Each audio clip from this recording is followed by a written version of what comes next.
Welcome to Research Notes by Lucas Engelhardt. In this series, I provide brief comments on research that I've read recently. I make no promises to get everything right and certainly leave a lot out. My hope is that this series will spark your interest so you look some of these papers up.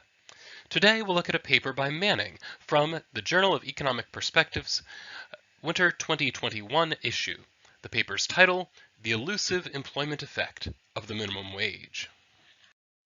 We'll consider this paper in two parts. First, the statistical evidence for the elusiveness of the minimum wage's employment effects, and then the explanations for that elusiveness. Manning suggests that economists basically all agree on two things. One is that a minimum wage that is low enough would have no effect at all. After all, if we set the minimum wage below what anyone is actually paid, then it doesn't really do anything. The other is that a minimum wage that is high enough would have negative unemployment effects. You're not going to find economists suggesting a minimum wage of $1,000 per hour would have no negative effects. The debate is about what happens in between these extremes.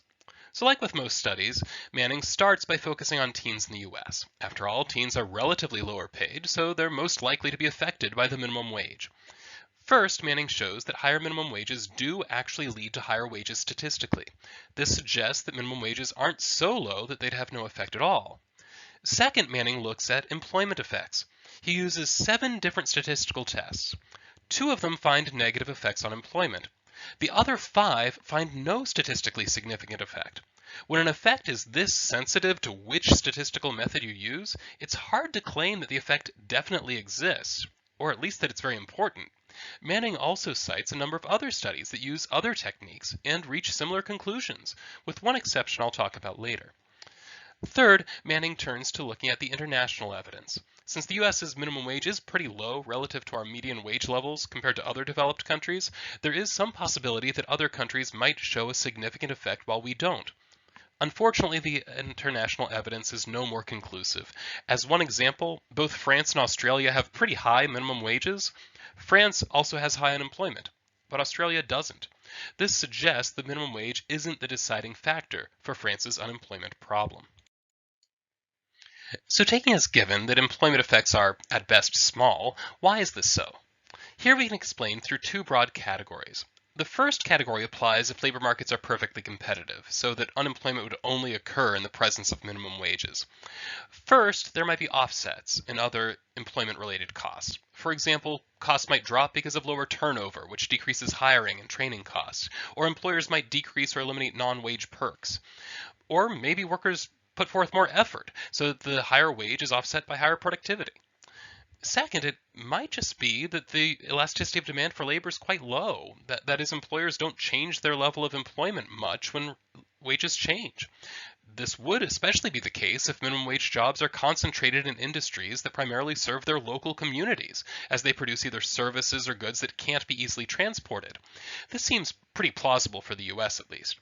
The other category of explanations comes from assuming that labor markets aren't perfectly competitive. Manning doesn't go into great detail here, but simply points out that there are some labor economics models, specifically bargaining and monopsony models, where a minimum wage would have an ambiguous effect on employment. The main conclusion Manning comes to is that we need to shift our focus. We all agree that a sufficiently high minimum wage would cause a drop in employment. The statistics so far suggest we haven't really hit that point. So rather than focusing on whether the minimum wage has caused drops in employment, we should focus on the question of how high the minimum wage would have to be before it causes these drops, and what the factors are that influence that level. I really liked this paper. It echoed some of my own recent thinking on the subject. While I find monopsony models in this context to be very dodgy, and I'm not sure that efficiency wage arguments work for minimum wages unless unemployment rates are pretty high and unemployment compensation is very stingy, I do, however, find the low elasticity arguments pretty convincing. And this is where my major criticism comes in. One model he mentions is one where there is putty clay capital. In this conception, when you first install capital, you have a choice about how labor-intensive you want your production process to be. But then you're stuck with it until you make another major capital investment. This seems very plausible to me. When we build a fast food restaurant, it effectively needs a certain number of employees working to really be functional. However, that number can be changed if we, for example, install self-order kiosks, but that's a major investment. If the putty-clay capital model is correct, then minimum wages would have very small short-term effects, but would have noticeable long-term effects as new firms and firms that are investing in new capital equipment shift away from labor-intensive methods. So the effects might end up being delayed. Manning cites 3 studies that use this exact model and find significant negative employment effects. However, Manning's own work in this paper doesn't line up with those. Unfortunately, the statistical work was relegated to an online appendix, so I had to look it up. The work Manning does allows for a 1-year lag.